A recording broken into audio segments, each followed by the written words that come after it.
रंजन शलाके मृतमीन तस्मै श्री गुरुवे नमः। गुरुवे गौरचंद्राय राधिकाय सदालय कृष्णाय कृष्ण भक्ताय तद्भक्ताय नमो नमः। वाञ्छाकल्पतरुभ्यश्च कृपा सिन्धुभ्येव च पतितानां पावनेभ्यो वैष्णवेभ्यो नमो नमः।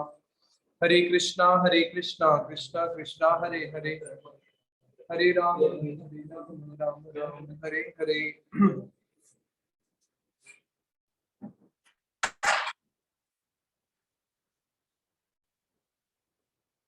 सर्वप्रथम दीक्षा गुरु पाद पद्म नित्य प्रविष्ट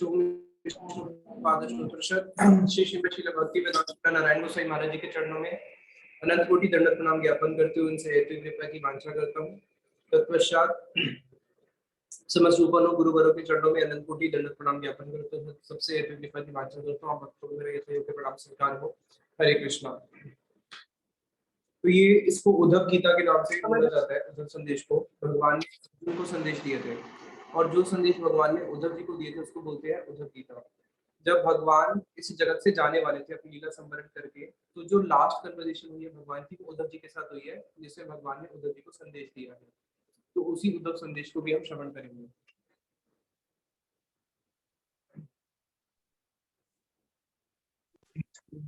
भगवान का एक अवतार हुआ है जिसका नाम हुआ है मत्स्य अवतार। उसमें ये इसी उद्धव संदेश में ये सारी चीजें कवर होगी। तो सबसे पहले जब उद्धव जी भगवान से बहुत सारे प्रश्न पूछते हैं, भगवान इस जगत में उद्धव जी को छोड़ के गए थे। किसके लिए? क्योंकि जब भगवान इस जगत से जा रहे थे, द्वारका नगरी उन्होंने पूरी अपनी ही द्वारका नगरी क्या की, अपने ही सारे यदुवंशियों को आपस में लड़ाई करा के पूरी द्वारका नगरी को समुद्र में ही ध्वंस कर दिया। और उसके बाद भगवान कृष्ण जब इस जगत से जाएंगे तो उनको पता था कि मैं अपनी 16,108 महर्षियों पीछे छोड़ के जाऊंगा। और ये जो 16,108 महर्षियां थी, जब द्वारका नगरी पूरी ध्वंस हो गई और सब यदुवंशी चले गए, तो ये 16,108 जो उनकी पत्नियां थी ये आती हैं वृंदावन धाम में। वहां पे आके यमुना जी से मिलती है और यमुना जी से पूछती है कि यमुना जी भी तो कृष्ण की रानी है, उनकी पत्नी है। तो उन्होंने बोला कि हम भी कृष्ण की पत्नी, तुम भी कृष्ण की पत्नी हो। तो हम लोग तो कृष्ण के बारे में इतनी दुखी है, हम लोग तो कृष्ण के बारे में इतनी दुखी है, लेकिन तू इतनी प्रसन्न कैसे है? तो यमुना जी ने बोला कि कृष्ण आज भी इस वृंदावन धाम में है। तो उन्होंने बोला कि हमें वृंदावन धाम में फिर कृष्ण है, हमें उनके दर्शन कैसे होंगे? तो ये जो 16,108 रानियां थी कृष्ण को ढूंढते ढूंढते वृंदावन पहुंची, यमुना जी से मिली। यमुना जी ने उनको बोला कि अगर तुम कृष्ण दर्शन करना चाहती हो तो तुम्हें भागवत सुननी पड़ेगी। अगर तुमने भागवत सुनी तो तुम्हें कृष्ण के दर्शन हो जाएंगे, क्योंकि जब भगवान इस जगत से गए थे अपने स्वरूप भागवत में रखे गए थे। उन्होंने बोला भागवत किससे सुने? बोले उद्धव जी से सुनो। तो अब वो वृंदावन में ढूंढने आई थी कृष्ण को। 16,108 रानियां किसको ढूंढ रही है? उद्धव का मिलेंगे, उद्धव का मिलेंगे। पूरा ब्रज ढूंढ रही है कि हमें उद्धव का मिलेंगे। तो बताया कि अगर कोई वृंदावन में जाके कृष्ण को ढूंढने जाएगा तो उसको कृष्ण नहीं मिलेंगे, 16,108 रानियों को भी नहीं मिले। उन्होंने फिर किसको ढूंढना शुरू किया? उद्धव को, यानी कि भगवान के किसी रसिक भक्त को। उन्हीं की कृपा से ही कृष्ण मिलते हैं। फिर वो उद्धव जी से मिलती है और उद्धव जी भगवान कृष्ण को उनको साक्षात जाने से पहले उद्धव जी को उन्होंने संदेश दिए ही थे और उद्धव जी ने भागवत श्रवण करी भी हुई है। तो उद्धव जी ने फिर इन महर्षियों को भागवत सुनाई थी। तो उद्धव जी को भगवान इस जगत में इसलिए छोड़ के गए थे कि तुमने मेरे जाने के बाद क्या करना है? इस भागवत को आगे सुनाना है। तो उद्धव जी को जो संदेश दिए थे ये बहुत ही सात्विक, इसमें बहुत सारे तत्व हैं। जो भागवतम का जो पहला स्कंद है और द्वितीय स्कंद, वो क्या बताया गया? भगवान कृष्ण के दोनों चरण कमल। 10वां क्या बताया गया है?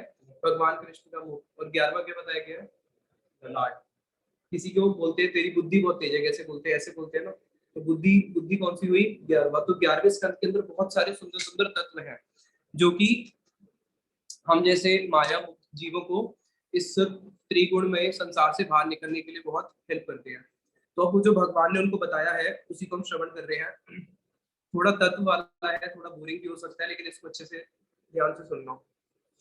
श्री भगवान वाचा सत्वम रजस्तम इति गुणा बुद्धिर्न च आत्मना सत्वेन सत्वेन अन्यतमो हन्यात् सत्वम सत्वेन एव च एव ही। क्या कह रहे हैं? सत्वम रजस्वम इति गुणा बुद्धिर्न च आत्मना, कि ये जो तीन गुण है सतोगुण, रजोगुण और तमोगुण, अभी हम लोग जिससे बंधे हुए हैं। जैसे कोई व्यक्ति अगर बंधन में होता है, उसको बंधन से मुक्त होना है, तो सबसे पहले वो क्या देखेगा कि मैं बंधन में क्यों मुक्त हुआ, क्यों बंधा हूँ, किसने मुझे बांधा हुआ है। तो हम सब जीवों को 3 रस्सियों ने बांधा हुआ है। वो 3 रस्सी कौन कौन से? प्रकृति के 3 गुण, सत्वगुण, रजोगुण और तमोगुण। इति गुणा बुद्धि, इन 3 गुणों ने किसको बांधा हुआ है? हमारी बुद्धि को बांध के रखा हुआ है। ना च आत्मा ना, आत्मा को नहीं बांधा, आत्मा को तो कोई बांध ही नहीं सकता है। आत्मा अभी भी मुक्त है, आत्मा तो सच्चिदानंद है। भगवान कहते हैं आत्मा को अग्नि जला नहीं सकती, उसको वायु कुछ कर नहीं सकता, उसको शस्त्र काट नहीं सकता, तो उसको कोई बांध सकता है? जब पांचों चीजें जगत की उसको स्पर्श ही नहीं कर सकती, तो आत्मा को कोई बांध सकता है क्या? आत्मा तो बंध ही नहीं सकती है। बुद्धि को बांधा हुआ है हमारी। और फिर ये कैसे हटता है? सत्वेन अन्य तमो हन्य, जो बाकी के 2 गुण है रजोगुण और तमोगुण, उसको आप परास्त कर सकते हो। कैसे? सत्वगुण से। जैसे देखो 3 चोरों ने बांधा हुआ है, पहला चोर, दूसरा चोर और तीसरा चोर। जो तीसरा चोर है वो बहुत पावरफुल है, और अगर मैं उसका सहारा लूं तो वो पहले दूसरे चोर को तो हटा सकता है। अब तीसरे से कैसे हटूं? है तो तीनों ही चोर, लेकिन वो पावरफुल है, बाकी तो थोड़े वो है ना। तो उसी प्रकार से मैं 3 गुण से बने हुए, सत्वगुण, रजोगुण, तमोगुण। हम सत्वगुण से रजोगुण और तमोगुण को प्राप्त कर सकते हैं, लेकिन सत्वगुण को प्राप्त किससे करेंगे? सत्वम सत्वेन एव च एव ही। सत्वगुण को प्राप्त करने के लिए हमें क्या करना पड़ेगा? शुद्ध सत्व के पास जाना पड़ेगा, जिसको बोलते हैं भगवान। इसलिए भगवान तीनों गुणों से परे हैं, भगवान को क्या बोलते हैं? शुद्ध सत्व। इस जगत का सत्व नहीं, शुद्ध सत्व। फिर आगे, जैसे इसमें बहुत अच्छे अच्छे श्रील साईं महाराज जी ने उदाहरण दिया है। जो सत्वगुण वाला व्यक्ति है वो भी कैसे बंधा हुआ है? जैसे एक तामसिक व्यक्ति है, उसको किसी को मार के बहुत आनंद आनंद मिल रहा है। उसने किसी इंसान को मारा है, किसी पशु को मारा, और उसको बड़ा आनंद आ रहा है कि देखो मैंने इसकी हत्या कर दी। अब जो सात्विक व्यक्ति है वो किसी की हेल्प करने जा रहा है, उसने देखा कि ये व्यक्ति बहुत भूखा है, बहुत इसे 3 दिन से कुछ खाया नहीं, मेरे हृदय में दया आ रही है, मैं इसको कुछ खाना खिलाने जाता हूँ। अब वो उसके प्रति दया कर रहा है। अब ये जो उसके प्रति दया करने जा रहा है, ये ज्ञान है या अज्ञान है? जो किसी व्यक्ति को मार रहा है, किसी का पेट काट रहा है, ये तो अज्ञान है, समझ में आता है। और एक व्यक्ति जो मर रहा है, जिसके पास 3 दिन से खाना नहीं खाया, या उसको लेप्रेसी है, या वो विकलांग है, या कुछ भी है, वो उसकी हेल्प करने जा रहा है, तो उसको अज्ञानी बोलोगे, ज्ञानी बोलोगे? ज्ञानी बोलेंगे उसको, लेकिन उसको भी अज्ञानी बोलेंगे। भगवत गीता में इसमें लिखा है श्रील साईं महाराज जी ने, material compassion is a sign of ignorance. क्या समझ में आया? Material compassion is a sign of ignorance, यानी कि जो भौतिक दया अगर हम किसी के प्रति कर रहे हैं तो वो भी क्या है? अज्ञानता का प्रतीक है, ये उसके अंदर का अज्ञान ही है। अगर किसी के प्रति सात्विक दया भी कर रहा है, तो जो सात्विक दया भी है, जिसके अंदर हम किसी के प्रति किसी की मदद करने जा रहे हैं, या हम सच बोलने जा रहे हैं, ये सब भी कुछ समय बाद एग्जिस्ट हो गई नहीं। तो जो नित्य वस्तु है वो तो हमेशा ही रहती है, नित्य दया जो कभी क्षीण होती ही नहीं है। तो यहाँ पे आगे भगवान इसको आगे एक्सप्लेन करेंगे कि किस प्रकार से जो नित्य वस्तु है और अनित्य वस्तु, अनित्य वस्तु चाहे वो सही हो या गलत हो, दोनों ही क्या है? अनित्य है। और ये तीनों गुणों के अंदर आती है, सत्वगुण, रजोगुण, तमोगुण। और हमें कहाँ तक पहुंचना है? शुद्ध सत्व तक पहुंचना है, जो इन सबसे ऊपर है। इसलिए मन शिक्षा के अंदर रघुनाथ दास गोस्वामी जी बोलते हैं, ना धर्मम ना अधर्मम। हम बोलते हैं ना हम धर्म कर रहे हैं तो बहुत धार्मिक है, तो बोलते हैं भाई अगर तुम्हें अध्यात्म मार्ग में चलना है तो आपको धर्म और अधर्म दोनों से ऊपर उठना पड़ेगा, पाप और पुण्य दोनों से ऊपर उठना पड़ेगा। अब आगे बता रहे हैं भगवान कृष्ण, धर्मो रजस्तमो हन्यात सत्व वृद्धि अनुतमा, कि धर्मो रजस्तमो हन्यात। जब हम सत्वगुण को प्रधानता देते हैं, सत्वगुण के माध्यम से क्या होता है? हमारा रजोगुण और तमोगुण धीरे धीरे खत्म होना शुरू होता है। यानी कि मैं किसी को तड़पते हुए नहीं देख सकता। जो रजोगुण और तमोगुण लोग होते हैं उनको किसी को मारने में, नॉनवेज खाने में उनको आनंद आता है, लेकिन जो सात्विक व्यक्ति उसके सामने नॉनवेज रखोगे उसको खाना चाहेगा? उसको नहीं खाना चाहेगा। तो जैसे जैसे हम सात्विक वस्तु का संग करते रहेंगे, सत्वगुण के संग के प्रभाव से क्या होगा? रजोगुण और तमोगुण की चीजें धीरे धीरे लुप्त होती रहती है। और आशु नश्यति तन मूलो ही अधर्म उभे हते, कि जैसे जैसे ये रजोगुण और तमोगुण खत्म होता रहेगा तो अधर्म तो खत्म ही होता रहेगा, लेकिन धर्म भी खत्म करना है। और धर्म किसमें आता है? सत्वगुण में। किसी के लिए जो हम अच्छा भला करने जा रहे हैं उसको भी हमें खत्म करना है। वो कैसे होता है? भगवान की भक्ति से।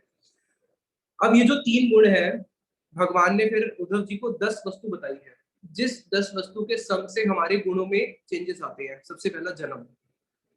किसी का जन्म सात्विक कुल में हुआ है, जहाँ पे बचपन से ही वो क्या सुनता है कि हमें नॉनवेज नहीं खाना, हमें प्याज लहसुन नहीं खाना, ब्राह्मण कुल में जन्म हुआ है, तो बचपन से ही जन्म का उसके ऊपर सब सात्विक गुण का प्रभाव पड़ जाता है। अब किसी का जन्म ही कहाँ पे हुआ है? किसी मुसलमान के घर में हुआ है, वो बचपन से क्या देख रहा है? ईद आएगी, बकरा कटेगा, हम भी काटेंगे, बड़ा मजा आएगा। तो जन्म से हमारे गुणों का संग होता है।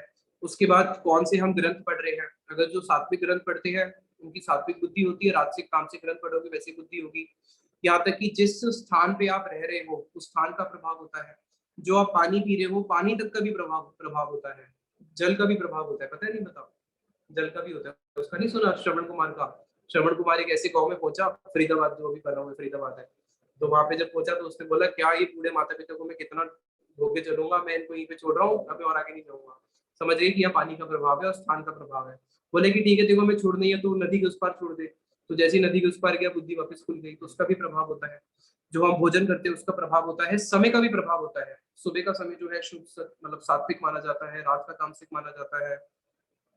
तो ऐसे जो हम कर्म करते हैं, कर्मों का भी है, जो हमारे रिचुअल्स होते हैं, कईयों के आप देखना अगर पहाड़ों की तरफ जाओगे, जो पहाड़ी लोग होते हैं उनके रिचुअल्स होते हैं, उसके अंदर वो लोग बकरा काटते हैं। अब उनके रिचुअल्स क्या है? रिचुअल्स ही तामसिक है और कईयों के रिचुअल्स सात्विक होते हैं। तो ये ऐसे करके 10 चीजों का प्रभाव होता है जिसके अनुसार हमारे हम गुणों के अनुसार हम लोग चेंज होते रहते हैं, सत्वगुण रजोगुण तमोगुण।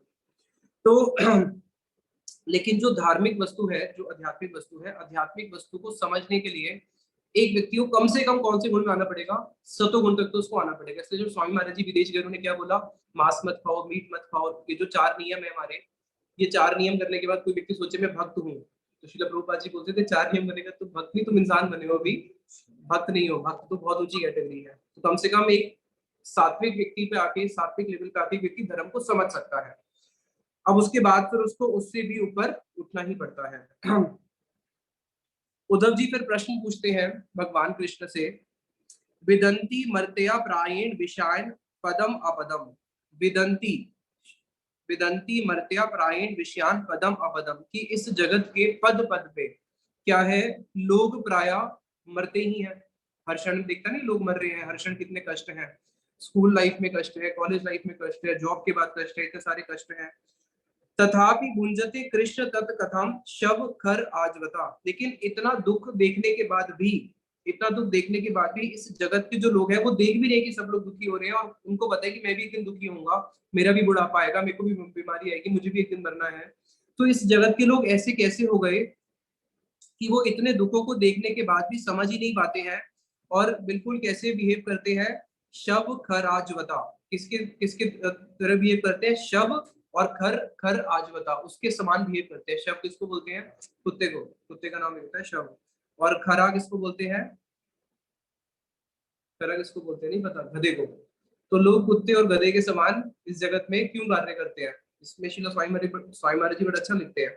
जो कुत्ता और गधा होता है, कुत्ते और गधे की एक स्पेशलिटी है, गधा गधी के पीछे जाता है और गधी उसकी अपने पीछे की दोनों टांगे उठा के उसके सर पे मार देती है, उसके मुंह पे लग जाता है, खून निकलने लग जाता है, और तब भी वो क्या सोचता है कि गधी मुझे प्यार करती है। एक कुत्ता जो होता है, स्वामी महाराज जी लिखते हैं, कुत्ता क्या करता है, एक बिच कुतिया के पास जाता है और उसको भोग करने के लिए, और उसके पास 4-10 कुत्ते और आ जाते हैं उस कुत्ते को काटने के लिए, और तब भी वो कटवा लेता है, लेकिन उस कुतिया के साथ भोग करके अपने आप को समझता है कि मैं बहुत बड़ा शेर हूँ, गली का शेर हूँ। इसलिए कुत्ते को क्या बोलते हैं पता है? कुत्ते को उड़ीसा में बोलते हैं ग्राम्य, ग्राम्य सिंह, यानी कि गांव का शेर। गांव में तो वही शेर है, अगर जंगल में जाएगा तो जंगल का शेर अलग है। तो उसी प्रकार से उद्धव जी प्रश्न पूछ रहे कि संसार के लोग कुत्ते और गधे की तरह क्यों जीवन जीते हैं मनुष्य जीवन मिलने के बाद भी? क्या वो दुख को नहीं देख पाते? तो भगवान बड़ा सुंदर उत्तर देते हैं। भगवान कृष्ण कहते हैं, अहम इति अन्य बुद्धि। जो हमारी बुद्धि है वो कैसी बन चुकी है? अहम इति अन्य बुद्धि। हमारी बुद्धि जो है अभी अन्य मार्ग में जा चुकी है, जिसके अंदर अहमता और ममता, इस दोष के अंदर हम लोग बंध चुके हैं। इसलिए आप देखना हमारे जितने भी डिसीजन होते हैं, जो हम बातें करते हैं, सब इसी इसी 2 चीज को लेके होती है, मैं और मेरा, मेरा घर, मेरी पत्नी, मेरा स्कूल, मेरा वो। ये सब क्यों है? क्योंकि अपने आप को मैं शरीर मान बैठा हूँ। प्रमतस्य यथा हृदि। कोई व्यक्ति जब दारू पीता है तो वो क्या करता है? अपना अस्तित्व भूल जाता है ना। तो उसी प्रकार से हम लोग भी अपना आत्मा का अस्तित्व भी भूल बैठे हैं और अहमता और ममता की बुद्धि में हम लोग पूर्णतः ग्रस्त हो चुके हैं। उत सरपति रजो घोरम तत्व विकारिकम मना। और जो मन का वास्तविक स्वभाव है वो है सतोगुण की ओर ही जाना। लेकिन जब हम अहमता और ममता की बुद्धि से, हमारी जो बुद्धि है इसके अंदर दब जाती है, बुद्धि का जो वास्तविक ओरिजिनल कॉन्स्टिट्यूशन जो है वो सतोगुण के प्रति ही हो जाएगी, शुद्ध सत्व की हो जाएगी। लेकिन जब वो अहमता और ममता इन 2 चीजों के अंदर आके बन जाती है तो क्या होता है? रजोगुण आके हमारे उसको कैप्चर कर लेते हैं। रजोगुण समझते हो किसको कहते हैं? रजोगुण किसको कहते हैं? अगर आपको कुछ भी कोर्स करना है, अगर आपको आईएएस बनना है, आईपीएस बनना है, आरएस बनना है, एसएससी क्लियर करना है, लोग क्या बोलते हैं? आजकल सबसे ज्यादा क्या चल रहा है? मोटिवेशन टॉक्स चल रही है, नहीं चल रही? मोटिवेशन टॉक्स वाले कितने हजारों आपको यूट्यूब पे मिल जाएंगे जिनके करोड़ों करोड़ों फॉलोअर्स हैं, और लोग उनको पागलों की तरह देखते हैं और उनको अपना गुरु मानते हैं। क्यों? इसने मुझे मोटिवेट किया तो आज मैं ये बन पाया। अब ये जो शब्द है, इसने मुझे मोटिवेट किया, मोटिवेट कर रहा है, इसका अर्थ क्या होता है? कौन सा गुण है ये? सतोगुण, रजोगुण, तमोगुण में से कौन सा गुण है? सतोगुण नहीं है। सतोगुण तो होता है बिल्कुल शांत, तमोगुण भी नहीं है। इसको क्या बोलते हैं? रजोगुण। रज इंग्लिश में बोलते हैं पैशन। बोलते हैं ना कि आपके अंदर पैशन होना चाहिए अगर आपको कुछ करना है। जितने भी मोटिवेशन स्पीकर्स होंगे वो ये शब्द जरूर यूज करेंगे, पैशन, कि आपके अंदर पैशन होना चाहिए, और वो आपके अंदर आग जला देंगे। वो आता है डॉक्टर।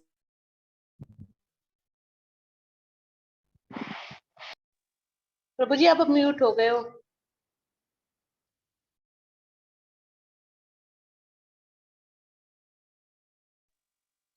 प्रभु हरे जी, कृष्णा आपकी प्रभु आवाज जी, नहीं आ रही। आपका म्यूट हो गया है। हो गया? ठीक है, अभी ठीक है? आवाज आ रही है? हाँ। हाँ। तो जब ये बुद्धि आ जाती है आमतौर ममता की उत्सर्पति रजोघोरम, और ये जो रजोगुण है, जो तमोगुण रजोगुण है, ये क्या है? ये अंधकार है। ये लाइट नहीं है, ये क्या है? अंधकार है। अगर आपकी आंख में कोई पट्टी बांध दे, आपको कोई अंधेरे कमरे में छोड़ दे, आपको डर लगेगा नहीं लगेगा? डर लगेगा। और फिर आपको क्या चाहिए होगा? उजाला। उजाला माने के बाद सब कुछ साफ हो जाता है। तो सतोगुण जो है वो उजाला है, और जो रजोगुण है वो क्या है? एक प्रकार का अंधकार ही है। तमोगुण और ये अंधकार है। तो ये जो पैशन है, फिर भगवान बोलते हैं उससे क्या होता है? उसके हृदय के अंदर ये पैशन जाग जाता है। इसलिए इस जगत के जितने भी लोग हैं वो किसी न किसी वस्तु के पीछे पागल है। कोई धन के पीछे, कोई यश के पीछे, कोई मान के पीछे, कोई सम्मान के पीछे, कोई एक्सवाइजेड, सब किसी न किसी चीज के पागल है। ये जो पागलपन है ना, इस पागलपन का जो रूट है वो कौन सा गुण है? रजोगुण। रजोगुण ही आपको क्या करता है? किसी वस्तु के पीछे पैशन कर देता है कि अब मुझे ये चाहिए ही चाहिए, इसके बिना मैं नहीं रह सकता, मेरे को ये, मेरे जीवन का ड्रीम ही यही है, मुझे ये करना है। तो जितने भी मोटिवेशनल स्पीकर है वो आपके रजोगुण को क्या करते हैं? इंक्रीज करते हैं। क्योंकि भगवान कहते हैं कि आपके गुण जो है वो कैसे 10 चीजों से आपके गुणों इफेक्ट होते हैं। तो जब आप राजसिक व्यक्ति की यूट्यूब पे या एक्सवाइजेड उनसे आप मिलोगे तो आपके उसमें क्या जागेगा? रजोगुण जागेगा। देखो मैं पहले कुछ भी नहीं था, मैं ये बन गया, मैं वो बन गया। लोग बोलते नहीं है पहले मैं कुछ भी नहीं था, मैं बहुत अमीर हो गया। तो भाई जब तुम पहले कुछ भी नहीं थे अभी अमीर हो गए, तो वापस कोई सिचुएशन नहीं आएगी क्या? वापस भी तो वो आएगी। तो हम लोग क्या सिर्फ देखते हैं? हम सिर्फ ये वाला देखते हैं कि देखो इसके पास पहले कुछ नहीं था, अब सब कुछ आ गया। ऐसे भी बहुत सारे जिनके पास सब कुछ था और सब कुछ चला गया, और कुछ आ भी गया तो आने के बाद क्या वो जाएगा ही तो सही। कौन सा तुम्हारे पास रहेगा? शरीर भी तो तुम्हारे पास नहीं रहेगा। तो इसलिए ये जो रजोगुण है, जो उद्धव जी का प्रश्न था कि लोग क्यों कुत्ते और गधे की तरह ही पागल की तरह भागते रहते हैं इस भौतिक जगत के पीछे, तो भगवान कृष्ण कहते हैं कि ये रजोगुण उनको क्या कर पाता है? इस प्रकार से अहमता और ममता की बुद्धि, कि ये मुझे प्राप्त करना है, मुझे इतनी बिलियन डॉलर्स की कंपनी बनानी है, मुझे इतने एम्प्लॉइज चाहिए, मुझे वो चाहिए, ये सब उसके हृदय के अंदर आ जाता है। इसलिए और ऐसे व्यक्ति को भगवान कृष्ण ने क्या बोला है भगवत गीता में जगह जगह पे? मूढ़ा। मूढ़ा मतलब समझते हो ना? अज्ञानी, जिसका बुद्धि नहीं है, क्योंकि वो इन भौतिक वस्तुओं के पीछे पागलों की तरह भागता रहता है जो उसकी है ही नहीं। फिर आगे भगवान ने एक उदाहरण दिया कि जिस प्रकार से कोई व्यक्ति अगर समुद्र की तेज लहर के अंदर गिर जाए तो वो लहर उसको, वो लहर को इन्फ्लुएंस करेगा या लहर उसको इन्फ्लुएंस करेगी? लहर उसको इन्फ्लुएंस करेगी। जैसे जैसे लहर उसको पानी की चपेटे में जाता रहेगा, जाना पड़ेगा। जैसे कोई पानी की नदी बहते हुए जा रही है, अब कोई व्यक्ति उसमें गिर गया तो जिस तरफ नदी का भाव जा रहा है उसी तरफ जाएगा, उसको तो क्रॉस करके वो नहीं आ सकता। उसी प्रकार से हम जीव भी, हमारी भी स्थिति है कि जब हमारे हृदय के अंदर ये रजोगुण जाग जाता है, तो रजोगुण जागने के साथ साथ जिस वस्तु को प्राप्त करने की हमारी इच्छा होती है, जो रजोगुण है, तो जीव क्या करता है? उसी और ही भागता रहता है। उसको भी रोक सकता है? फिर उसको रोकना बहुत मुश्किल है। फिर करोति काम वशगा कर्माणि विजित इंद्रिया। अब वो व्यक्ति क्या करता है? उस काम के वश में आके, उस रजोगुण के उसके प्रभाव से अब वो अपनी इंद्रियों को खो बैठता है। अब सारी इंद्रियां केवल किसके पीछे भागेगी? बस उसी रजोगुण के पीछे जिसकी लिए उसके हृदय में पैशन आ चुका है, और उसके लिए वो दिन रात काम करेगा। और लोग क्या बोलेंगे? देखो कितना मेहनती है। और भगवान क्या कह रहे हैं कि कितना, या उद्धव जी क्या कह रहे हैं? गधे की तरह काम कर रहे हैं, जैसे गधा करता है। दुख दुख उदकरणी संपश्यन रजो वेग विमोहिता। ये बहुत सुंदर शब्द है, रजो वेग विमोहिता। वेग होता है ना, इससे बताया वो जो पानी का वेग होता है। अब वो कौन से वेग में डूब चुका है? रज के, रजोगुण के। रजो वेग विमोहिता। मोहिता मतलब होते है मोहित होना, और विमोहिता यानी कि पागल नहीं, ये तो स्पेशल पागल है, होता है ना पागल खाना, स्पेशल पागल खाना। ये मोहित ही नहीं, विमोहित हो चुका है।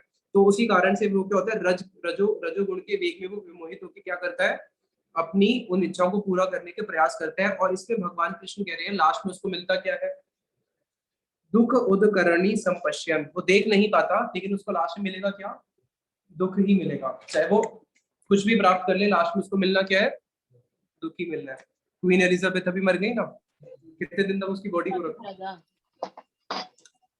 5-7 दिन उसकी बॉडी पड़ी रही, और दुनिया भर के लोग आ रहे हैं, उसको घुमा रहे हैं, वो कर रहे हैं, उसको ग्रेव में डाल दिया, लाखों करोड़ों अरबों रुपए खर्च करे, उससे क्या मिलेगा, मरने के बाद तो मर ही गए, और क्या मिलेगा, कुछ भी करो। फिर यहाँ पे इसलिए भगवान कृष्ण उद्धव जी को बताते हैं कि इन गुणों से ऊपर उठना पड़ेगा। और उद्धव जी कहते हैं इन गुणों से ऊपर उठने का विधि तो बताओ। तो भगवान कहते हैं ये विधि मैंने एक बारी सनक जी को भी बताई थी, जो सनक सनंदन जो 4 मानस पुत्र हैं। तो उद्धव जी ने पूछा प्रभु आपने उनको कब बताई थी। तो भगवान ने बताया कि एक बारी मैंने अवतार लिया था, हंस अवतार। तो उस हंस अवतार के अंदर ये मैंने सारा विधि बताया था कि कैसे व्यक्ति गुणों से ऊपर उठ सकता है। एक बारी जो ये जो 4 चतुसन है, इन चतुसन ने अपने पिताजी ब्रह्मा जी से पूछा, अपने ब्रह्मा जी से पूछा, प्रश्न पूछा पिताजी से। क्या प्रश्न पूछा कि इस जगत के लोग, जैसे उद्धव जी ने पूछा था, आप पूर्व इतिहास में अगर जब देखोगे ना, कलयुग आने से पहले, कलयुग आने से पहले जितने भी ऋषि मुनि हुए हैं, कलयुग से पहले वाला युग कौन था, द्वापर। भागवत में पढ़ते हैं ना, द्वापर युग में जितने भी जो 6 प्रश्न पूछे, जो भागवत के 6 प्रश्न हैं, उनमें से 6 प्रश्न में से एक प्रश्न क्या था कि कलयुगी जीवों को उद्धार कैसे होगा। सतयुग आने से पहले, सॉरी, कलयुग आने से पहले जितने भी युग है, उन सब ऋषि मुनियों ने अपने बारे में कम और कलयुगी जीव के बारे में ज्यादा पूछा है। क्यों? क्योंकि उनको तो अपने उद्धार की चिंता थी। उनको पता था कि कलयुगी जीव तो इतना गिरा हुआ होगा, इतना गिरा हुआ, वो अपने उद्धार के बारे में कभी प्रश्न भी नहीं पूछेगा। तो हमारे उद्धार के बारे में जितने भी प्रश्न उत्तर है, वो कलयुग में नहीं हुए, वो पहले कब हो चुके हैं, वो पहले द्वापर में हो चुके हैं। तो वहां पे ये चतुसन ने ब्रह्मा जी से प्रश्न पूछा था कि इस जगत के लोग, जो रजोगुण वाली हम बात कर रहे थे, उसी से रिलेटेड, कि इस जगत के लोग जो है वो स्वाभाविक भौतिक वस्तु के प्रति आकृष्ट होते हैं। और जब भी हम किसी भौतिक वस्तु को देखते हैं, जैसे मैग्नेट क्या होती है, अट्रैक्ट होती है, उसी प्रकार से हमारे हृदय के अंदर जो रजोगुण बैठा है, वो भौतिक वस्तु को देखने के साथ साथ ही उस वस्तु के अंदर एक चीज होती है जो हमारे हृदय में आ जाती है। क्या बताओ? जब हमने किसी भौतिक वस्तु को देखी, उस वस्तु के साथ एक ऐसी चीज लगी हुई है, वो वस्तु आपको प्राप्त हो या ना हो वो अलग बात है, लेकिन उस वस्तु के साथ एक ऐसी चीज है, उस वस्तु को देखने के साथ साथ ही वो वस्तु आपको उसी समय प्राप्त हो जाएगी। वो क्या है? चिदाभास। उसको प्राप्त करने की इच्छा। इस जगत की जितनी भी भौतिक वस्तुएं हैं, उन सब के साथ उनको भोग करने की जो इच्छा है, वो फ्री मिलती है। अब कोई व्यक्ति मार्केट में गया, कोई कामुक व्यक्ति है, अब उसने किसी स्त्री को देखा, अब उसको स्त्री प्राप्त हो या ना हो, लेकिन उसके हृदय में भोग की कामना आई या नहीं आई। कोई व्यक्ति बहुत वो क्या बोलते हैं, चटोरा है, अब उसने मार्केट में 10 चीजें खाने की देखी, अब उसको वो पैसे हो या ना हो, लेकिन उन वस्तु के साथ साथ में उसकी भोग की इच्छा आ गई नहीं आ गई। तो इस जगत की हर वस्तु क्या होती है, देखने के साथ साथ ये सनक जी ब्रह्मा जी से प्रश्न पूछ रहे हैं, उनके हृदय के अंदर वो भोग की इच्छा जाग जाती है। तो ऐसा क्या है कि जिससे वो इन गुणों से ऊपर उठ सके, क्योंकि भौतिक जगत में तो हम लोग दिन रात रहते हैं, तो कैसे हम इससे ऊपर उठ सकते हैं। तो ब्रह्मा जी उस समय जब उन्होंने प्रश्न पूछा, तो ब्रह्मा जी क्या कर रहे थे, सृष्टि का कार्य कर रहे थे, वो तो सृष्टि कार्य में व्यस्त रहते हैं। अब ब्रह्मा जी बोले मैं इन चारों पुत्रों का उत्तर कैसे दूं, मैं तो खुद ही सृष्टि कार्य में लगा हुआ हूं, और सृष्टि कैसे होगी। अभी मैंने बताया था कि जो रजोगुण होता है वो क्या कराता है, पैशन। यानी कि जब भी आपको कुछ करने की इच्छा है, तो आपको कौन से मोड में होना पड़ेगा, पैशन में। और यहाँ पे ये प्रश्न भी कौन सा पूछ रहे हैं कि व्यक्ति मोड ऑफ पैशन से बाहर कैसे आएगा, और ब्रह्मा जी उस समय क्या कर रहे हैं, वो खुद ही पैशन का कार्य कर रहे हैं। अब ब्रह्मा जी सोचे पड़े मैं इनको उत्तर कैसे दे सकता हूँ, मैं तो उत्तर ही नहीं दे सकता, पहले तो खुद आचरण करना पड़ेगा। तो ब्रह्मा जी ने उसी समय सृष्टि कार्य को थोड़ा विश्राम दिया और बैठ गए, सतोगुण में आ गए, यानी कि भगवान का ध्यान करना शुरू किया। फिर उनकी प्रार्थना को सुन के साक्षात भगवान कृष्ण हंस अवतार में आते हैं। हंस अवतार जो भगवान के 24 अवतारों का जो वर्णन आता है, उसमें हंस अवतार। और हंस अवतार में जैसे ही भगवान उनके सामने आए, तो सबसे पहले इन्होंने क्या किया, ब्रह्मा जी ने उनके चरणों का अभिषेक करके उनकी वंदना पूजा आदि करी। और ये जो चारों कुमार खड़े थे, इन चारों कुमार ने फिर हंस भगवान से प्रश्न पूछा कि आप कौन है। भगवान से पूछ रहे कि आप कौन है। तो भगवान ने उन चतुसन को बोला कि देखो चतुसन, ये जो तुमने मेरे से प्रश्न पूछे कि हम कौन है, इस जगत में जितने भी जीव हैं उन सबका शरीर किससे बना है, पंच तत्व से बना है। अगर तुम मुझसे पूछ रहे हो कि किसी से पूछो कि आप कौन हो, सबका शरीर तो पंच तत्व से बना है। तो जब हमें पता है कि सबका शरीर पंच तत्व से बना है, तो हमें सबसे क्या पूछना चाहिए कि भैया आपके शरीर में पंच तत्व का प्रोपोर्शन बता दो। सबका शरीर तो पंच तत्व से बना है, चाहे मुर्गी का हो, चाहे बकरे का हो, चाहे इंसान को, सबका किससे बना है? धरती जल अग्नि वायु आकाश। उसकी प्रोपोर्शन में अप डाउन करके ही तो थोड़े बहुत चेंजेस है। किसी का शरीर गोरा है, किसी का काला है, किसी का वो है। तो ये पूछना चाहिए ना कि आपका शरीर कौन सी मिट्टी से बना है? काली मिट्टी से बना है, गोरी मिट्टी से बना है, पानी के अंदर कितना वो था, वायु कैसी थी, वायु में क्या क्या वो था। या तो ये पूछो कि आपके शरीर के पंच तत्व के बारे में पूछो, भगवान ने बोला। और अगर जब तुम्हें पता ही है कि सबका शरीर पंच तत्व से बना है और पंच तत्व एक ही होती है, उसमें कोई डिफरेंट तो है नहीं, धरती जल अग्नि वायु आकाश है, तो फिर तुम्हारा ये प्रश्न किसी से पूछना कि तुम कौन हो, इसका कोई मीनिंग होता है? ये तो मीनिंगलेस क्वेश्चन हुआ ना। अगर तुम किसी से पूछ रहे हो कि तुम कौन हो, तो बोलो नहीं। अगर हम आत्मा के बारे में पूछ रहे हैं, हम शरीर के बारे में नहीं पूछ रहे, अगर हम आत्मा के बारे में पूछ रहे हैं अगर, तो भगवान ने बोला अगर तुम ये पूछ रहे हो कि आत्मा कौन है, तो ये चतुसन पहले कौन थे? ये चतुसन पहले ब्रह्मवादी थे। और ब्रह्मवादी में क्या होता है कि सारी सारी जीवात्माएं जो है सब एक है। अगर तुम ये प्रश्न पूछ रहे हो कि आत्मा कौन है, तो आत्मा तो सारी कौन है? आत्मा तो सारी भगवान की अंश, उसमें तो कोई भेद ही नहीं है। तो तुम्हारा ये प्रश्न भी क्या हुआ? ये प्रश्न भी तुम्हारा मीनिंगलेस हुआ। तो ये भी कोई प्रश्न नहीं हुआ। अब चतुसन सोच रहे हैं कि हम कौन है? ब्रह्मा जी के मानस पुत्र है और कितने बुद्धिमान है, और हमने इनसे प्रश्न पूछे, इन्होंने उत्तर ही ऐसा दे दिया। फिर मानो वहां पे वो क्रॉस क्वेश्चन पूछते हैं कि आपने भी हमें ब्राह्मण बोला था, हम चारों को आपने ब्राह्मण बोला था। तो जब भगवान आप ये कह रहे हो कि सब मिट्टी के ही बने हैं, या फिर आत्मा सभी एक है, मिट्टी भी पंच तत्व भी एक वस्तु हो गई और आत्मा भी एक वस्तु हो गई, तो आप हमें ब्राह्मण क्यों बोल रहे हो? तो ब्राह्मण का तो कोई शब्द नहीं होता बोलने का, फिर अपने में ब्राह्मण क्यों संबोधन किया? तो मानो फिर भगवान बोलते जैसे जैसे को तैसा, जो व्यक्ति जैसा प्रश्न पूछेगा उसी के लेवल पे तो आंसर देना पड़ेगा ना। वस्तु तो देखा जाए तो कोई ब्राह्मण, क्षत्रिय, वैश्य, शूद्र कुछ भी नहीं है। अगर उस पॉइंट से देखा जाए, आत्मा क्या ब्राह्मण होती है? वैश्य होती है? आत्मा का तो कुछ वो है ही नहीं, है तो सिर्फ आप शरीर को भी नहीं बोल सकते। इसलिए प्रभुपाद जी बोलते थे कि ब्राह्मण हत्या, अगर कोई व्यक्ति ब्राह्मण की हत्या करते उसको दोष लगता नहीं लगता? अब जो ब्राह्मण का पुत्र था, उसका ब्राह्मण पिता मर गया, उसका शरीर ब्राह्मण का शरीर था, बोलते हैं ना ब्राह्मण शरीर है मेरा, कई लोग बोलते हैं।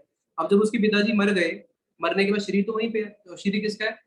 ब्राह्मण का शरीर है। अब उसने शरीर को अग्नि दी, तो ब्राह्मण को जलाने का दोष लगेगा नहीं लगेगा? ब्रह्म हत्या का पाप लगेगा नहीं लगेगा? बताओ क्यों नहीं लगेगा? जब शरीर ही ब्राह्मण है, शरीर तो वही था, ब्राह्मण शरीर है, क्षत्रिय शरीर है, तो शरीर ब्राह्मण होता है क्या? आत्मा ब्राह्मण होती है? आत्मा ही ब्राह्मण नहीं होती, तो ब्राह्मण कौन है? प्रश्न है फिर ब्राह्मण कौन हुआ? वो तो गुणों के अनुसार होता है। खैर यहाँ पे जब उन्होंने इस प्रकार से उनको बोला, तो हंस अवतार जी बोले, अरे जब तुम्हारे पिताजी मेरे चरणों की वंदना कर रहे हैं, उससे तुम्हें समझ नहीं आता मैं कौन हूँ? साक्षात भगवान ही है। फिर वहां पे उन्होंने भगवान से जो ये प्रश्न पूछे थे ब्रह्मा जी से, भगवान ने उसके बड़े सुंदर उत्तर दिए हैं हंस अवतार ने, उसको हम श्रवण करते हैं। भगवान ने बोला, मनसा वचसा दृष्टया गृह्यते अन्यैरपि इंद्रिया, अहम एव न मतो अन्याद इति बुद्ध्या अध्वम अंजसा, की मन से, मनसा वचसा दृष्टवा, मन से, वचन से, दृष्टि से, इस जगत में अगर कोई ग्रहण करने वाली वस्तु है तो वो कौन है? केवल केवल भगवान बोल रहे हैं मैं ही हूँ। इसलिए हर जगह किसको देखना है? मुझे ही देखना है। कई वेस्टर्न फिलोसफर्स क्या कहते हैं, श्रील साईं महाराज जी इसकी टीका में लिखते हैं, God is great, we can not know him, don't waste time, enjoy it. भगवान तो इतने बड़े हैं, इनको तुम जान नहीं सकते। कोई जान सकते हैं भगवान को? तो क्यों समय बर्बाद कर रहे हो उनको जानने में? खाओ पियो मजे लो। ये वेस्टर्न फिलोसफी है। लेकिन हमारी सनातन फिलोसफी क्या है? हंस अवतार जी ने सबसे पहले बोला कि मन से, वचन से, दृष्टि से, इस जगत में अगर ग्रहण करने वाली वस्तु है तो वो कौन है? केवल भगवान ही है। इसलिए क्या करना है? भगवान को ही देखना है, उन्हीं का ही मन से वो करना है वाचसा, और वचन से उन्हीं का ही गुणगान गाने हैं। वही व्यक्ति वास्तविक में बुद्धिमान है।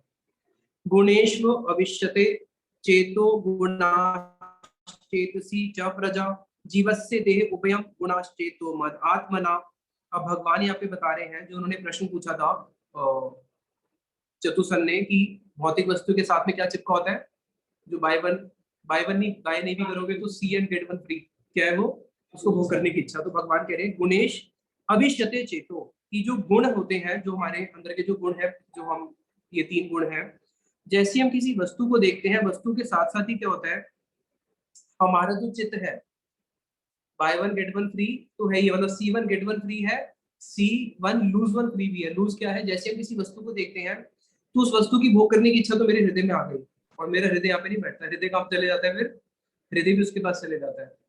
जैसे होता नहीं, वो वैलेंटाइन डे में मैं अपना हृदय दे रही हूँ, तू अपना हृदय दे रहा है, दोनों एक दूसरे को हृदय देते हैं। तो ऐसे ही भौतिक वस्तु में क्या होता है, किसी भौतिक वस्तु को जो हमने देखा तो भौतिक वस्तु को भोग करने की क्रिया तो मेरे हृदय में आई है, और मेरा हृदय भी कहाँ पे जाके बैठ चुका है, उस वस्तु के पीछे जाके बैठ चुका है। तो इसलिए आप देखना, जो गुणेश च एतसी च प्रजा, और जो उसका गुणा जो हमारा चित्त है वो उसके अंदर जाके समा जाता है। इसलिए कई लोग प्यार में बोलते नहीं पागल हो जाते हैं, तो वो केवल प्यार वो वाला नहीं, वो संसार का भी प्यार है, संसारी किसी भौतिक वस्तु से। इसलिए देखने को मिलता है कई लोग आईआईटी में जाते हैं, सुसाइड कर लेते हैं, क्यों, उनका अच्छा रैंक नहीं आया, तो किसी भी भौतिक वस्तु के पीछे पागल होना। तो अभी क्या हो गया, जीवस्य दे उभयम गुणाश चेतो मदात्मना, ये जो अहम और ममता का तो बुद्धि है ही है, अभी डबल लॉक हो गया। उस वस्तु का भोग करने की इच्छा मेरे हृदय में जाके बैठ चुकी है, और मेरा हृदय उस वस्तु में जाके बैठ चुका है। तो इसलिए इधर से निकलना तो बहुत मुश्किल है। तो भगवान फिर आगे बताते हैं कि ये जो जीव है, जीव अपने आप को क्या मान के बैठा है, इसमें इस टीका में बताते हैं श्रीधर स्वामीपाद जी की, जीव जो है अपने आप को मान के बैठा है दो अभिमान। जब अहमता और ममता उसके अंदर आ जाती है, वो दो अभिमान मान के बैठता है कि मैं ही इस जगत का भोगता हूँ और मैं ही करता हूँ। और वास्तविक रूप में देखा जाए तो ना मैं करता हूँ और ना मैं भोगता हूँ, दोनों ही कौन है, दोनों ही भगवान कृष्ण है, जिसको भगवत गीता में भगवान कहते हैं भोक्ता राम वितरसाम सर्वलोक महेश्वरम। और कर्ता के लिए भगवान गीता में क्या बोलते हैं, प्रकृति क्रियमाणी भूले कर्माणी सर्वसा, सारा कार्य कौन कर रहा है, प्रकृति कर रही है। एक बार ना एक जापान में एक बूढ़ा था, पता नहीं 110 120 साल ऐसे कुछ था। तो जब वो 100 उसका जन्मदिन माना ना, 110 115 ऐसे कुछ साल का, हम स्कूल में पढ़ते थे, तो टाइम्स ऑफ इंडिया में आया, सारे पूरे वर्ल्ड में छप गया कि वर्ल्ड में इस व्यक्ति ने गिनीज बुक रिकॉर्ड बना लिया, सबसे ओल्डेस्ट मैन ऑन प्लेनेट है। तो सारा कंट्री का मीडिया उसके पास पहुंच गया, 100 से ऊपर देशों का मीडिया उसके पास पहुंच गया। उसके बाद लाइन लग गई मीडिया लोगों की कि आपकी सेहत का राज क्या है बताओ, और सारे न्यूट्रिशन वाले, ये वाले, डाइट वाले सब पहुंच गए, और पूरे इंटरनेट को फेमस होने लगा कि मेरे सेहत का राज क्या है। अब वो इंटरव्यू उसने 2 या 3 दिन में दिए होंगे, उसका जन्मदिन हुआ और नाम आया हुआ रिकॉर्ड में, तीसरे दिन ही पहुंच गया ऊपर। अब क्या है, उसका सेहत का राज बोल ले भाई। तो कोई करता है क्या इस जगत में, करता कौन है, सारे का सब कुछ करता भगवान है। अपने हाथ में क्या है, कुछ है क्या, अपने हाथ में कुछ भी होता नहीं है। तो इसलिए, लेकिन इस जगत के जीव अपने आप को क्या मान के बैठे हैं कि मैं ही करता हूँ और मैं ही भोगता हूँ। फिर और कई लोग ऐसे भी होते हैं, बोलते करने वाला भगवान है सब कुछ, मैं करता नहीं हूँ, लेकिन कुछ अच्छा काम हो जाए तो मैंने किया था, है ना। तो अहंकार कृतम बंधनम बंधम आत्मनो अर्थ विपर्ययम विद्वानम निर्विद्य संसार चिंताम तुर्य स्थित त्यजेत। अब भगवान कह रहे हैं अहंकार कृतम बंधन आत्मनो, कि हम लोगों का ये जो बंधन है, अब हम और रूट पे चलते हैं, मैं और मेरा की जो बुद्धि है, मैं और मेरा की बुद्धि के कारण क्या हो गया, मैं करने वाला हूँ, और मेरा मतलब मैं भोगता हूँ, मेरी वस्तु मैं ही तो भोग करूंगा, तेरी वस्तु थोड़ी ना जो मैं देखो तो भोग करने के लिए भगवान को, सारी वस्तु मेरी है, मैं भोग करूंगा। तो इसके पीछे का मूल क्या है, ये बताऊंगा। ये आ कहां से है, मैं और मेरा, ये कहां से आ रहा है, ये रजोगुण आ से, रहा है। रजोगुण से, अहंकार से। हाँ, ये गुण भी कहाँ से आ रहे हैं, इनका जो मूल है, इन तीनों गुणों का भी जो मूल है वो है अहंकार कृतम बंधनम आत्मनो। आत्मा को जो मूल बांधने वाला है वो क्या है, अहंकार। और ये जो अहंकार है, इसलिए कई लोग बोलते हैं ना एटीट्यूड, एटीट्यूड मत दिखाया करो, मेरा अपना स्व अभिमान है, मेरे अभिमान को इसने ठेस पहुंचा दी, मेरा भी तो सेल्फ रिस्पेक्ट है। तो ये जो अहंकार है, ये अहंकार कृतम बंधनम आत्मनो अर्थ विपर्ययम, ये जो अहंकार है ये क्या करता है, यही अहंकार ही हमें बांधने वाला है, ये अहंकार ही मूल है जो हमारे अंदर ये पैदा कर देता है कि मैं पुरुष हूँ, मैं स्त्री हूँ, मैं शरीर हूँ, सारे गुण, ये जो अहंकार है। इसलिए इस अहंकार को क्या बोलते हैं, इंग्लिश में श्रीधर स्वामी महाराज जी जगह जगह पे उनकी पूरी गीता में पढ़ना, उन्होंने क्या लिखा है, फॉल्स ईगो, क्या बोला है, फॉल्स ईगो। क्योंकि रियल ईगो क्या है, रियल ईगो ये है जीवन स्वरूप है कृष्ण नित्य दास, तो भी हम फॉल्स ईगो से बंधे हुए हैं। ये अहंकार ही मूल बीज है इन सब का, और ये क्या करता है, अर्थ विपर्ययम, हम लोग आत्मा की जो स्वाभाविक गुण है, आत्मा को तो कोई नहीं बांध सकता, मैंने बताया था ना। एक प्रूफ दो कि आत्मा को नहीं बांधा जा सकता। अभी हमारी आत्मा के ऊपर तीन तीन कवर है। कौन कौन सा? मन बुद्धि अहंकार। मन बुद्धि अहंकार का कवर है तीनों, और उसके ऊपर इस शरीर का 5 भौतिक कवर है। 8 लेयर्स के अंदर आत्मा बैठी है। 8 लेयर्स के अंदर अंदर आत्मा बैठे होने पर भी वो बंदी नहीं है। कोई प्रूफ दे सकते हो? प्रूफ दो कि आत्मा अभी भी नहीं बंदी। मैं एक प्रूफ देता हूँ, पहले आप कोई प्रूफ दो। आत्मा का स्वभाव अभी भी वही है, कुछ चेंज नहीं हुआ। ये जो भी सारा स्वभाव चेंज हुआ है, ये गुण कहाँ पे अंतर करते हैं? सबसे पहले स्टार्टिंग की हुई थी सतो रजोगुण च बुद्धि न च आत्मना। ये तीनों गुण बुद्धि पे कार्य कर रहे हैं। अहंकार ने भी किसको बांधा हुआ है? मन बुद्धि अहंकार। उसने अहंकार ने बुद्धि के ऊपर आक्रमण किया हुआ है, मन पे किया हुआ है, बट आत्मा को अभी तक नहीं टच कर पाया। इसका कोई प्रूफ दो पहले। सिंपल सा प्रूफ है। आप में से कोई दुख चाहता है? क्या चाहते हो? सुख। कोई मरना चाहता है? आनंद चाहते नहीं चाहते? ज्ञान की ओर जाते नहीं जाते? तो ये सच्चिद आनंद की ओर जाना का जो नेचर है वो किसका है? आत्मा का है। आत्मा का ही नेचर है, वो कहाँ पे जाता है? सच्चिद और आनंद की ओर। और अहंकार, मन बुद्धि, ये सब कहाँ से बने हैं? भौतिक वस्तु के बने हैं। तो भौतिक वस्तु किस ओर जाएगी? जो भौतिक वस्तु है वो किस ओर जाएगी? जो अंश होता है वो हमेशा अंशी की ओर जाता है। जल जो होगा, पूरे भारत का कहीं भी जल देख लो, वो कहाँ जाएगा? समुद्र की ओर जाएगा। अग्नि कहीं भी जलाओगे वो कहाँ जाएगी? ऊपर की ओर जाएगी, आकाश की ओर। नीचे की ओर नहीं जाएगी, सूर्य की ओर ही जाएगी। तो उसी प्रकार से आत्मा किसकी अंश है? भगवान की अंश है। भगवान क्या है? सच्चिदानंद। तो हमारी हम सबके स्वरूप में क्या है? हम लोग कोई मरना नहीं चाहते, हमेशा इटर्नल रहना चाहते हैं, आनंद की ओर जाते हैं। तो आत्मा को कोई बांध पाया? लेकिन अब भगवान कह रहे हैं ये जो अहंकार है, लेकिन ये अहंकार क्या करता है? अर्थ अर्थ विपर्य, यानी इसका उल्टा कार्य करता है। अहंकार हमें जिस भी ओर लेके जाएगा वो हमेशा भगवान से उल्टी ओर लेके जाएगा। वो हमेशा दुख की ओर लेके जाएगा। अब किसी को बोलो भगवान की भक्ति करनी है, संसार में तुम्हारा कोई अपना नहीं है, केवल भगवान अपने हैं, संसार को छोड़ दो, कोई छोड़ेगा? किसी को जितना मर्जी समझा लो, कोई संसार छोड़ेगा क्या? क्यों नहीं छोड़ेगा? अहंकार छोड़ने नहीं देगा। अहंकार क्या बोलेगा? नहीं नहीं, संसार में ही आनंद है, संसार में ही आनंद है। क्यों? क्योंकि अहंकार का स्वभाव है। जैसे आत्मा का स्वभाव चेंज नहीं हो सकता, आत्मा का स्वभाव क्या है? वो हमेशा आनंद ही चाहेगी, दुख नहीं चाहेगी। और उसी प्रकार से अहंकार का भी स्वभाव है, हमेशा क्या चाहेगा? वो संसार ही चाहेगा। क्योंकि बना किसका है? संसारी वस्तु का तो बना है। ये मन बुद्धि अहंकार सब क्या है? भौतिक वस्तु है, इसलिए वो भौतिक वस्तु के और ही भागेगा। उसको भगवान से लेना देना नहीं है कुछ भी। तो यहाँ पे विद्वानम निर्विद्य, लेकिन जो विद्वान व्यक्ति होगा वो क्या होगा? वो अपने आप को इससे डिटैच करेगा। और वो क्या करेगा? किस ओर भागेगा? भगवान की ओर जाएगा। संसार चिंताम तुर्य स्थित त्यजेत। और तुर्य यानी कि भगवान में, वो संसार को छोड़ के भगवान की ओर ही चिंता करेगा। अब भगवान यहाँ पे एक बड़ा अच्छा उदाहरण देते हैं। भगवान एक उदाहरण देते हैं कि जैसे एक व्यक्ति सपने में सोच रहे कि मैं जाग गया। कभी देखे सपने में सोचा कि मैं जाग गया, और सपने में ही वो जागने के बाद सोच रहे हैं अरे सपना मैंने कितना खराब देखा था, अब तो मैं जाग गया। लेकिन क्योंकि वो वास्तविक में जागा है, वो तो सपने में जागना कोई जागना नहीं होता। उसी प्रकार से हमारी भी स्थिति है। हम सोना माला कर रहे हैं, ये सब कुछ कर रहे हैं, बट अभी भी हम लोग सोच रहे हैं कि हम लोग भक्त बन गए, हम लोग जाग गए, लेकिन अभी हम लोग क्या कर रहे हैं? अभी हम लोग सो ही रहे हैं, है ना? तो उसी प्रकार से जिसको भगवान भगवत गीता में भगवान कहते हैं ना, यो माम पश्यति सर्वत्र सर्वम च मयि प्रणश्यामि तस्य न प्रणश्यति स च मे न प्रणश्यति। कि जो मुझे हर जगह देखता है, हर वस्तु में मुझे देखता है, हर स्थान में मुझे देखता है, और मुझ में सबको देखता है। सब में भी मुझको देख रहा है, और जगत में भी हर जगह भगवान को देख रहा है, और सबको भगवान के अंदर ही देख रहा है। तो वो कभी मुझे भूलता नहीं है, और मैं भी उसको कभी भूलता नहीं हूँ। तो यहाँ पे भगवान आगे इनको बताना चाहते हैं कि हमें क्या करना है? हर जगह भगवान को ही देखना है। तो हर जगह भगवान को देखना कैसे होगा? प्रश्न भी ये होता है, हर जगह भगवान को कैसे देख सकते हैं? चलो वो आगे करेंगे। तो यहाँ पे विश्वनाथ ठाकुर जी बड़ा अच्छा उदाहरण देते हैं।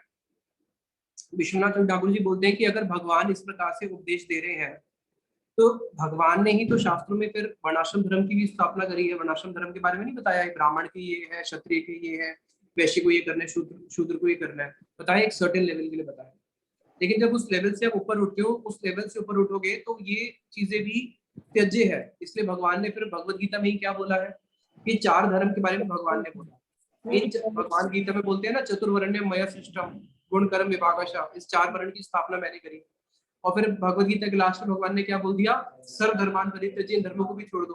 क्योंकि जब एक व्यक्ति को स्पिरिचुअल प्लेटफॉर्म पे जाना है तो उसको इन चीजों से भी ऊपर उठना पड़ेगा, शरीर की उपाधियों से। तो यहाँ पे अब आगे भगवान ने बहुत सारे उदाहरण दिए हैं, कुछ कुछ उदाहरण को हम श्रवण कर लेते हैं हंस अवतार में जो उन्होंने उदाहरण दिए हैं। पहला उदाहरण भगवान देते हैं कि देखो, उन चतुसन को बताते हैं। इसमें शिला स्वामी महाराज जी इसकी बड़ी सुंदर टीका लिखते हैं। शिला स्वामी महाराज जी लिखते हैं कि देखो, रैबिट रियल है या नहीं है? रैबिट रियल है। सिंह, सिंह भी रियल है या नहीं है? सिंह भी रियल है। लेकिन रैबिट के ऊपर सिंह, ये सपना है, ये केवल सपना है। उसी प्रकार से ये जगत तो है, भगवान की सृष्टि है, भगवान भी है, लेकिन इस जगत के अंदर मुझे आनंद मिल जाए, ये क्या है?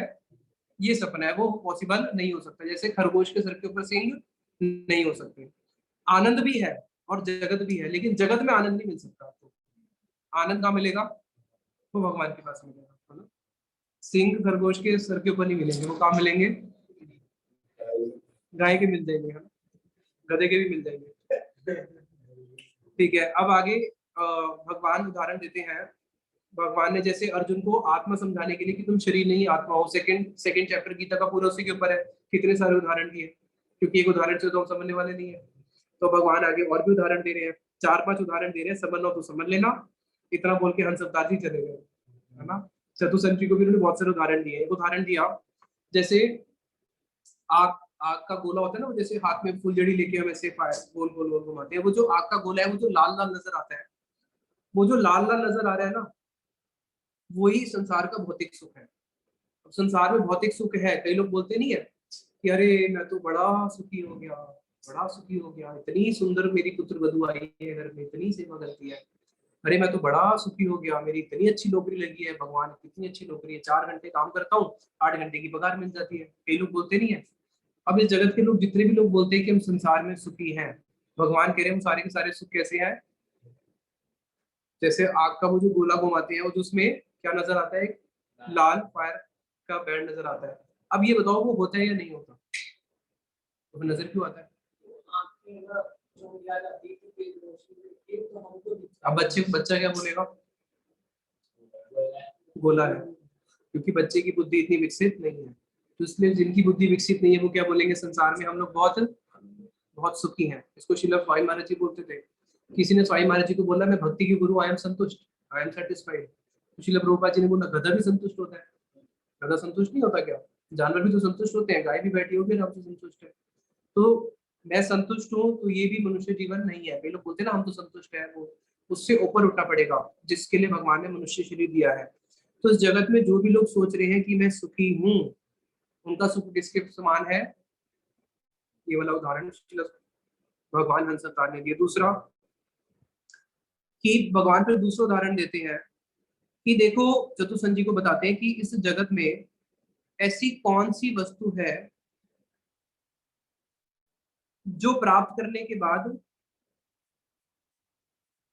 जो ऐसी कौन सी वस्तु है जिसको प्राप्त करने के बाद वो आपके हाथ से वापस नहीं जाएगी।